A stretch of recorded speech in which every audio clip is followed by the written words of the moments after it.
So I think last week I just had to talk a bit more about colour because I think it's a step that got missed out. So lots of you will have seen this before, and lots of you won't, or some of you won't.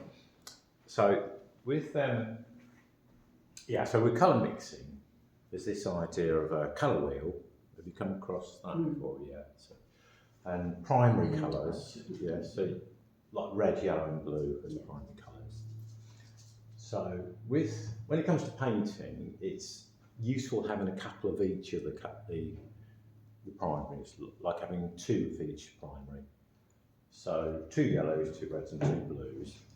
And I find that if I've got those, and then maybe 1 or 2 other colours, like a brown I find useful, and white, but I can mix most of, maybe 90% certainly, of what I need with those. This particular colour wheel, I got from this book here, called Blue and Yellow, That Make Cream, which, I think when I first started painting, this was a sort of 90s book, and I went to college in the 80s, so this wasn't around. But it's got quite a nice way of talking about colour, and I think in some ways it's easier than other ways. When I went to college, my tutors talked about warm colours and cool colours, which some of which makes sense, but it can be a bit confusing. This chap talks about colours, primary colours, as having a bit of a bias towards one of the secondary colours. So it's called a colour bias wheel. And the idea is that you've got a red that's got very slightly bias towards the secondary colour, like the orange. So you've got like an orangey red, and then you've also got a purpley red. So 2 reds, and then with the yellows, a slightly orangey yellow, and a slightly greeny yellow, and a slightly greeny blue, and a slightly purpley blue. So with that, you've got a much better chance of mixing a good range of colours. So I've written in the sort of colours that I generally advise. That is actually more of a magenta, what I put down there. I didn't have any list on crimson. My lemon yellow isn't lemon yellow, it's something similar. So as long as you kind of identify which colours you see as being like, maybe, which are the purpley blues. And to be honest, there's only really ultramarine as a purpley blue. There's quite a lot of greeny blues, so there's cerulean, phthalo and Prussian, so there's quite a few greeny blues. Be a few greeny yellows, a few orangey yellows. Yeah, so there's certainly quite a few purpley reds. So I've kind of got blanks of these. So if you want one of these, and you want to kind of make up your own colour wheel, you can use one of those and just make one up. It's also a good idea, so when you've got like a paint range like that, you've got loads of colours, just identifying which are the ones that are the first ones to start with. Maybe do a few paintings with just these colours, or maybe just these colours like brown or brown and white. And for years I used these and burnt umber and white, and sometimes a stronger green, and sometimes like this magenta, but that is tons of colours really. You can mix loads with that. So that's quite a good little exercise in itself, just fill out a colour wheel. Another thing that you can do, so once you've got that, I'll just show you that. Another exercise I've got is just actually making some colour charts. So these are some of the charts I've made with just mixing 2 colours at a time. And that's the orange one. So I'll show the green one, because that's quite a strong one. So really what I've got here is like that there. So basically I've just started with a little bit of lemon yellow here. So the idea is to get the strongest, brightest range of greens, use a greeny yellow and a greeny blue. Yeah, so that's what I've done on the top line. And that gets this range here, which is, goes from here into kind of like a limey green, and then gradually goes across. Hello. Sorry, Paul, I'm parked about quarter of an hour. Yeah. Sorry, yeah. I did. Yeah, I'm sure it's well. No, It was so busy up there. it's the van. Yeah. So, sorry. Yeah. I'll start this again in a minute. No, don't worry. Yeah. So yeah, there's a range of, the brightest range of greens is going to be the greenier yellows and the greeny blues. And then if you want a range that's sort of duller, which is this one, use like the ones that are, so you could think of these as pointing towards the secondary colour or pointing away from the secondary colour. That's one way of looking at it. So if you want a duller range, you can mix in a green with these two, which is what I've done with this row. And then this row is that one and that one, I think, and this row is that one and that one. So you just get an idea of just using two blues, two yellows, all the different kind of permutations. And it's quite nice to just start off with a bit of the pure colour either end, and that's a nice reminder of what's gone into it. And quite often my students have made these charts up and then they'll use them as a reference set. So if they want a particular kind of green, you can make it that way. And to be honest, I pretty much mix all my greens. So these are a couple of paintings. This was one. This is one I was working on yesterday. I think pretty much all the greens in there are mixed out of different colours. Yeah. That's lovely. So it's not finished yet, but it's one I've been working on. It's really nice. Yeah. Yeah, at Chalkwell Park. That's wet, so just won't get it all over you. Yeah, so that works really nice with greens. You do the same thing with purples, same thing with oranges. So that's what these others. That's another green one. On this one, it's the same sort of thing, but it's a slightly deeper version of that. So you get a slightly earthy kind of green. Purples that way up. So that's the brightest range: purpley red, purpley blue, and then this range is going to be the dullest range. And to be honest, that makes a nice purple, and this really makes something more like brown. So if you wanted a brown, you'd go for the orangey red and the greeny blue, rather than the purpley red and the purpley blue. So that's quite a good exercise.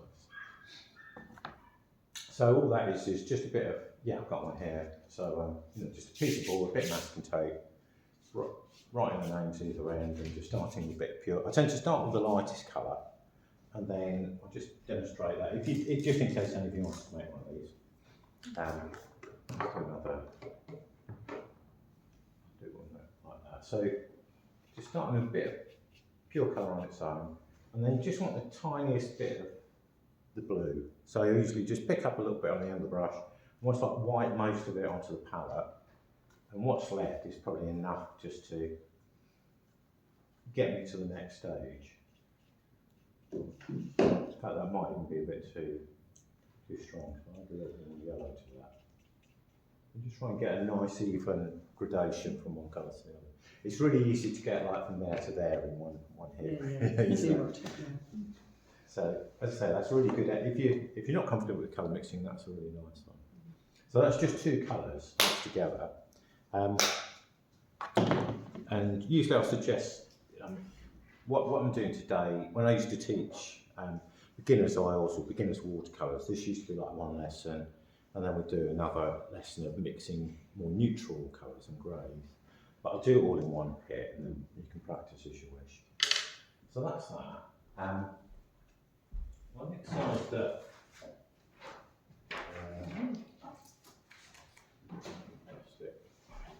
so this is another exercise that I tend to do.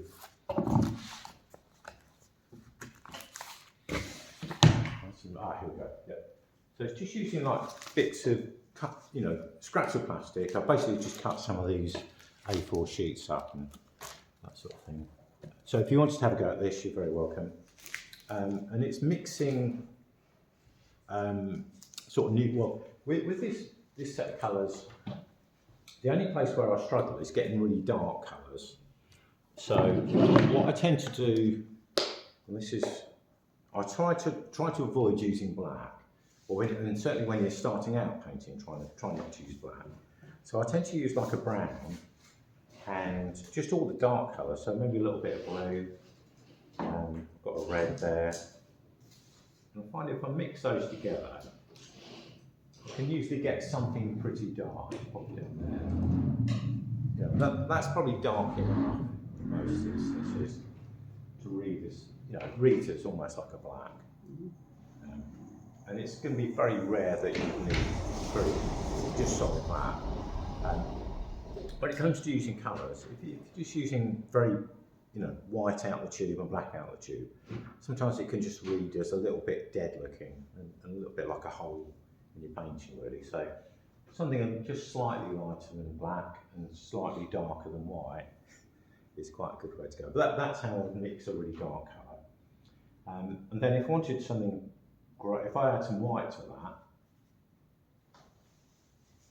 that gets me a grey or even a lighter grey than that. Something like that. So really, any of the darks mixed together, you can get grey. And then once you've got that, if you wanted a slightly pinky grey, you can add a tiny bit of red to it, a tiny bit more. But you've got a way of just altering the colours, or maybe an orangey grey,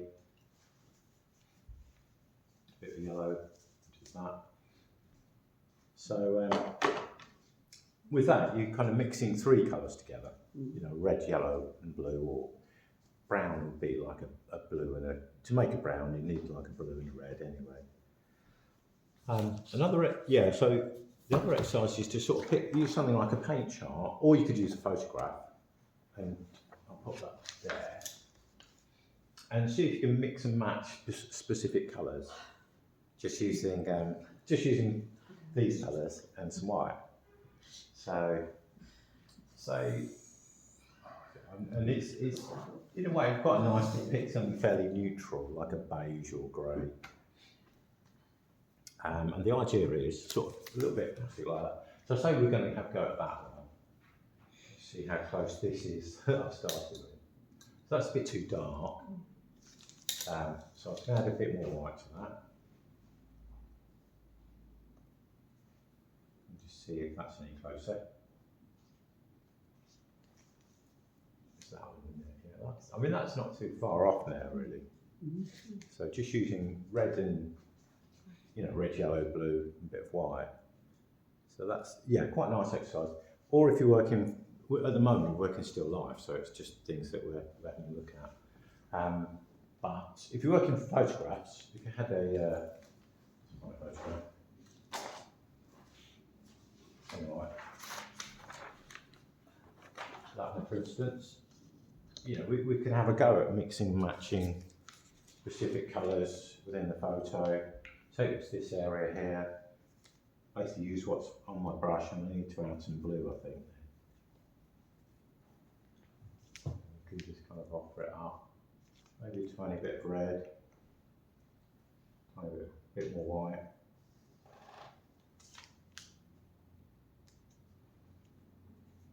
A bit more blue, I think. Perhaps going with the other blue.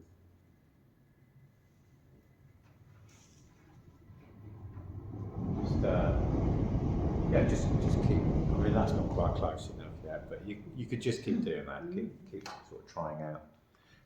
Quite a lot of my photos have got pieces of plastic on anyway, so again, you could just mix the colour and just try it here before it goes to painting. So that's quite a few different exercises in one here. And as I say, when I used to teach beginners classes, that would be like 2 sessions, and we just practice all those things. But that's quite if you keep your palette fairly limited, particularly when you're starting out, you definitely learn a lot more about colour mixing. So, okay. Yeah. Good. Right. Any questions? It's just so important to see the different colours that go into. If you're just looking at pink, and then because then when you're looking at something, you can see those different textures, different colours that go into it. And it's training your eye to look for colour, really. And it's like, we could say, well, that's a blue jug, but it's kind of what kind of blue, how dark is it, how light is it greeny blue, is it a purpley blue? are other colours reflecting into that. So it's yeah, quite a nice thing to explore. Okay. Right. Okay. So if anybody wants any of these handouts, I've got blank colour wheels there. I've also got. Well, this one is. I haven't really talked about this. This is just a bit of general information about paint and what's in paint tubes. So if you wanted to look at that, I don't want to overload you too much today, but if you want one of those, please take one of those. And that's basically my kind of recommendation. Although it says for oil painting, it's really kind of where I suggest you, the sort of colours I suggest you start with any kind of painting really. It's a good place to start. So the principles are the same, whether it's watercolour Yeah. or oil or Yeah. whatever it might be. Yeah, it is really, because pigment is pigment and it kind of makes sense way. What's different with watercolours is you might pick some colours because you want a transparent look. So some colours are naturally more opaque and some more transparent. So with watercolours you wouldn't necessarily use a white at all. You might just pick some colours. And perhaps you might want a more transparent version of some of these. Cappings are quite opaque, proper cappings are opaque. But a lot of the student qualities aren't proper capping anyway. So. Okay, right. Okay. Right, I'll leave those on there and you can help yourself.